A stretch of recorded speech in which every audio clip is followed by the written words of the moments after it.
낭자. 정령 대결을 원하시오? 그래요.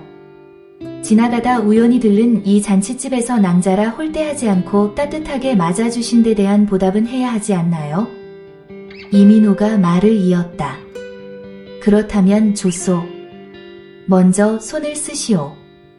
이혜진은 어깨에 맨 칼을 뽑지 않고 먼저 승용장을 시전할 생각이었다. 승용장 제1식을 서 있는 이민호가 방어할 틈을 주지 않고 오른손으로 강하게 뿌렸다.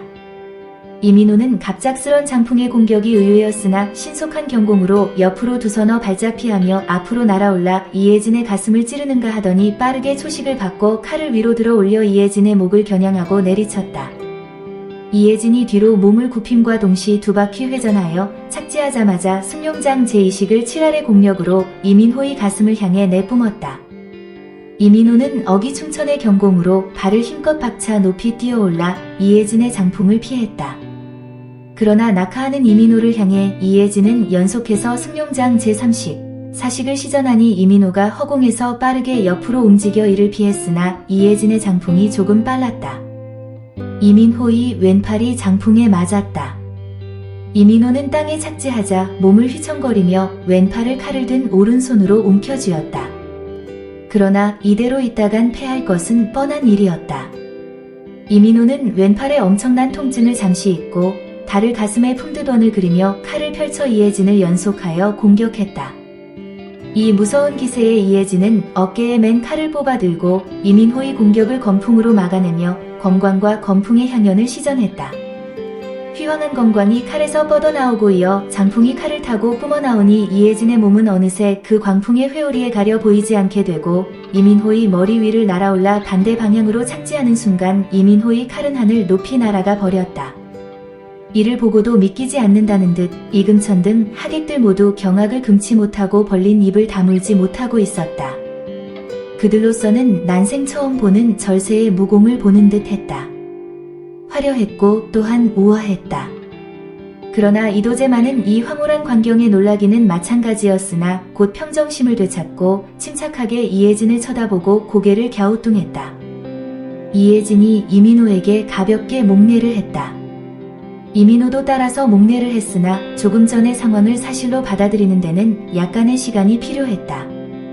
이민호로서는 태어나서 처음으로 무공의 고수를 만났다. 무과급제의 우쭐함이 부끄러웠다. 이혜진이 자리로 돌아가려고 대결장을 벗어났을 때 이도제가 외쳤다. 낭자, 오늘 내 아들에게 이겼으니 이 상금을 받아가시오. 이혜진이 자리로 돌아가던 발걸음을 멈추고 뒤를 돌아보며 말했다. 소녀, 오늘의 대결은 상금이 목적이 아니에요.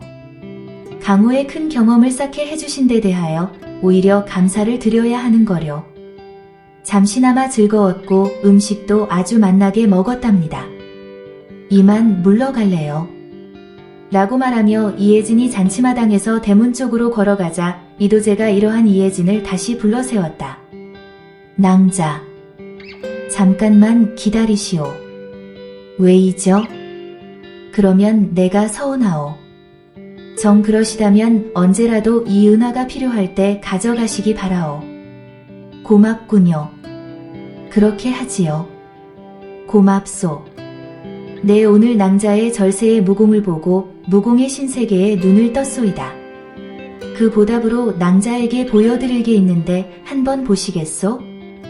이혜진은 갑자기 예정에도 없던 말을 하는 이도제의 의도를 알 수가 없었다. 그러나 이도제의 청을 거절할 수도 없었다. 그런가요? 무엇인지는 몰라도 보고 싶군요. 여러분, 대결도 끝났으니 계속 담소를 나누면서 즐기시지요. 잠깐 실례하겠습니다. 라고 말하며 이혜진을 대청을 지나 사랑채로 안내했다. 사랑채에 들어서자 이혜진은 조촐하고 검소하게 꾸며 놓은 것에 놀랐다. 사랑채로 들어온 이도제는 자리에 앉지 않고 곧바로 이혜진에게 말했다. 낭자, 보여드릴 게 있다고 한 말은 허언이었소. 미안하오. 그러시다면 다른 의도가 있겠죠. 맞소. 신뢰가 되지 않는다면 낭자의 칼을 보고 싶은데 괜찮을런지요? 그제서야 이혜진은 이도재의 의도를 알아챘다. 사임검을 알아본 것이리라. 하기야 조정의 당상관으로 사임검을 모르는 사람은 그리 많지 않았다. 하는 수 없이 이혜진은 손에 들고 있던 칼을 이도재에게 건네주었다. 이도재는 칼을 받아들고 살펴보더니 예상한 그대로라는 듯 얼굴에 미소를 띠며 공손히 칼을 두 손으로 이혜진에게 돌려주며 말했다. 공주마마, 여기서 뵙게 되다니 영광입니다. 라고 말하며 머리를 숙였다. 들켰군요. 부재학 영감. 나도 평소에 강직과 정의 그리고 간언의 화신으로 흠모하던 영감을 여기서 뜻밖의 보다니 영광이에요. 과찬의 말씀입니다. 마마. 아주 오래전 소녀였던 마마를 뵌 적이 있는데 이제 어엿한 묘령의 숙녀가 되셨군요. 사임검이 아니었으면 몰라 뵐 뻔했습니다. 예쁜 용모는 그때나 지금이나 여전하십니다. 하하하. 영감. 놀리지 말고 내 청 하나 들어주실래요? 당연히 들어드려야지요.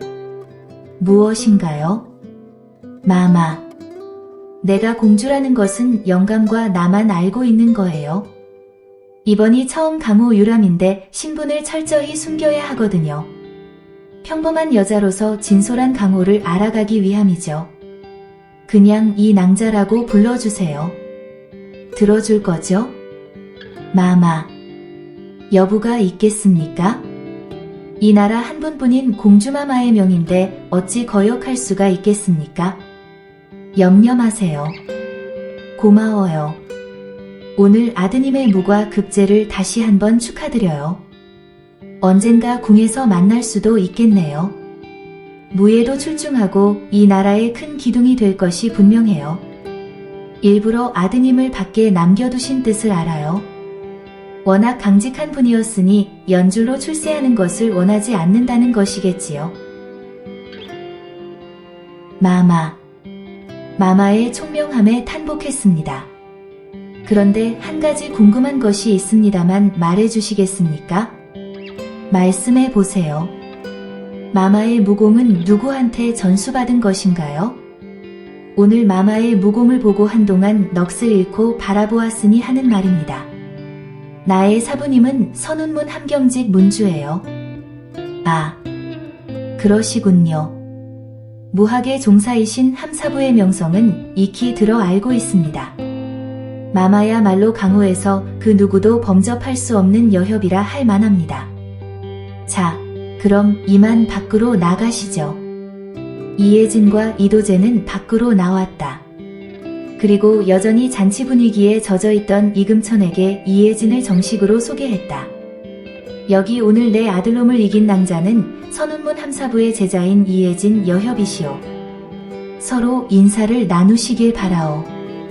이 말에 이금천은 계속 마음속에 품고 있던 궁금증을 풀었다. 함경직의 무공은 직접 보지는 못했으나 들어서 알고 있었다.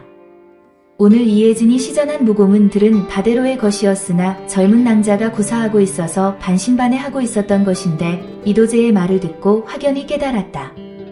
이혜진이 입을 열었다. 이혜진이에요. 만나 뵙게 되어 영광이에요. 정의문 문주 이금천이요.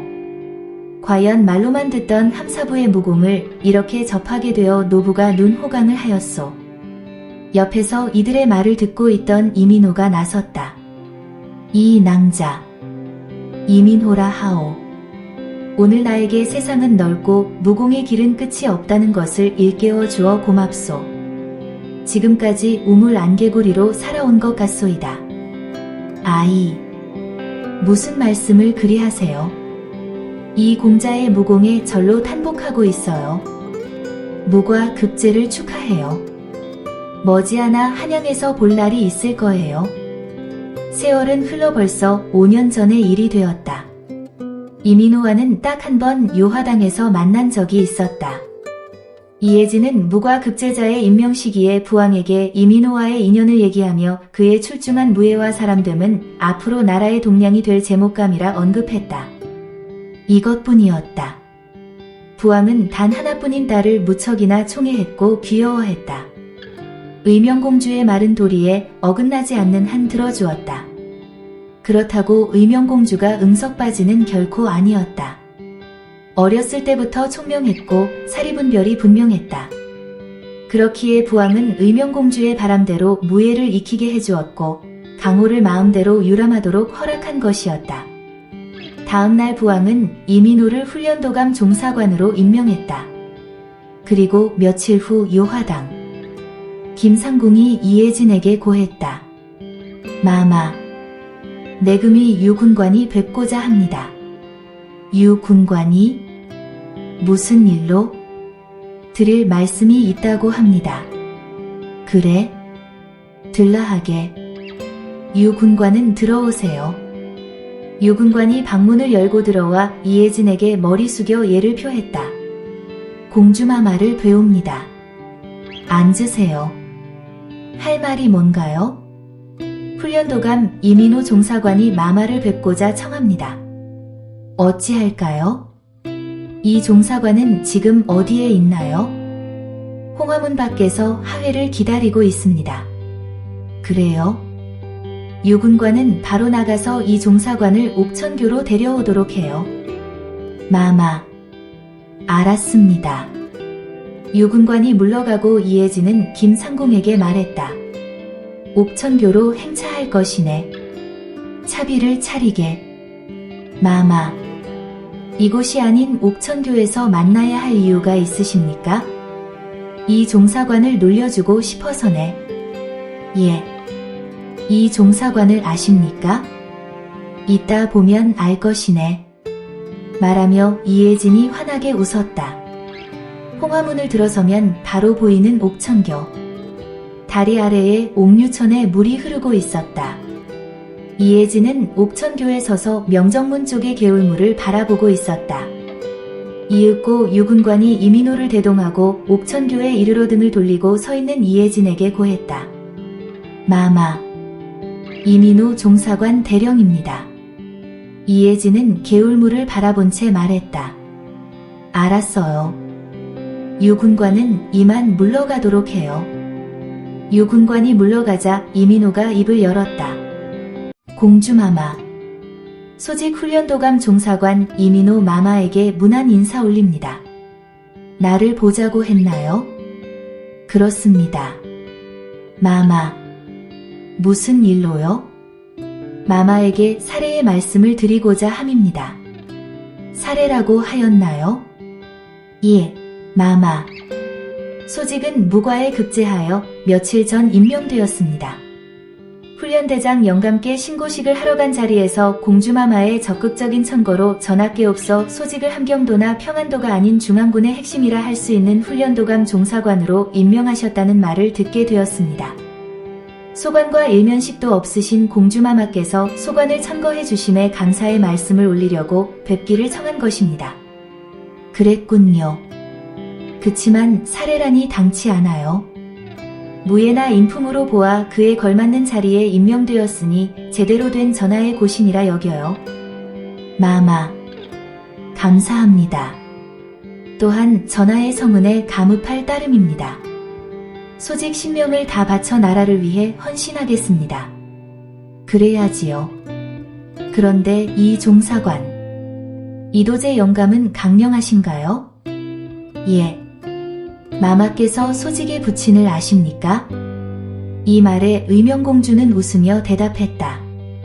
알다마다요. 어디 그뿐인가요? 이 종사관의 사부인 이금천 문주 모두 잘 알고 있답니다. 이민호는 놀랐다. 어찌하여 구중공궐에서만 지내시는 공주가 자신의 주변 인물을 다 알고 있는지 도무지 감이 잡히질 않았다.